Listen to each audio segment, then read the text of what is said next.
Hello. Let's continue our discussion about the California Energy Standards and how they could apply to your lighting design. So we've already talked about the California Building Code Title 24 Part 6, which is the energy standards. All right. And there are mandatory requirements in two categories. That's the installed lighting power and also the lighting controls. In this video, we're going to focus on those requirements for lighting controls, and they are separated into two categories, residential and non-residential. Let's start out with the mandatory requirements for residential lighting controls. And here is kind of a complicated looking table from this residential lighting guide. But let's walk through it. It's not as hard to understand as you might think. All right. So when you are looking at the residential lighting requirements, they're broken up by type of space. All right. And this includes hallways and closets, kitchens, bathrooms, laundry rooms and garages, and finally, all other. And that includes living rooms, dining rooms, bedrooms, family rooms, anything else that you can think of. All right, so that's kind of the typical or the standard room. And then within each of these rooms or categories, there are some different requirements. First of all, manual on and off.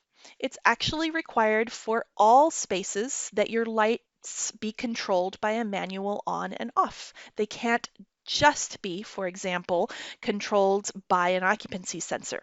They have to also have on and off. Next, some spaces in your home require a sensor or a dimmer.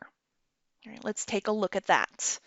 In hallways and closets, no, you don't need a sensor or a dimmer. On and off is enough. Kitchens and all other rooms, so your typical bedroom or living room. All right, it says based on lamp type. Oh dear. What's up with that? Well, it turns out if you dig into the footnotes and then start reading, pretty much all of the different light sources, yes, require sensors or dimmers. All right, so let's just take that as a given. In kitchens and in all of your typical rooms, your light circuits, all of your controls are going to require sensors or dimmers. And the really common way to take care of this is to specify dimmers throughout.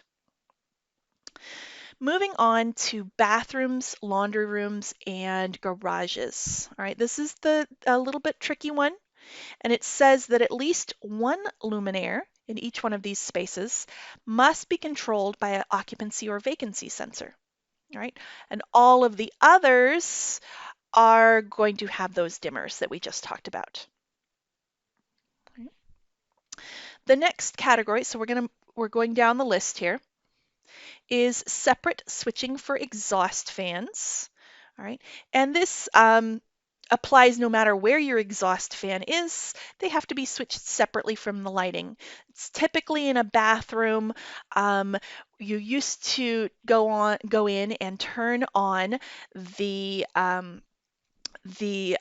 ventilation fan and with the same switch as the lighting. Now they need to be separate so that if you want to, you can turn off the light and leave the ventilation on. There's an exception here. It excludes kitchen exhaust hoods. Right. Again, another category is separate switching for under cabinet lighting. This is pretty easy to understand. And the rest of the things listed in this table are less common. So let's take a second look at some of these requirements, talking about switches first. Remember, you must separately switch any under cabinet lighting and also any exhaust fans. You must provide manual control on and off. Okay. Most locations require dimmers also, but you have to have that on and off. And finally, you're not allowed to find any way around these regulations. You can't bypass the dimmers or the vacancy sensors. Talking about dimmers, remember that they are required in pretty much all locations.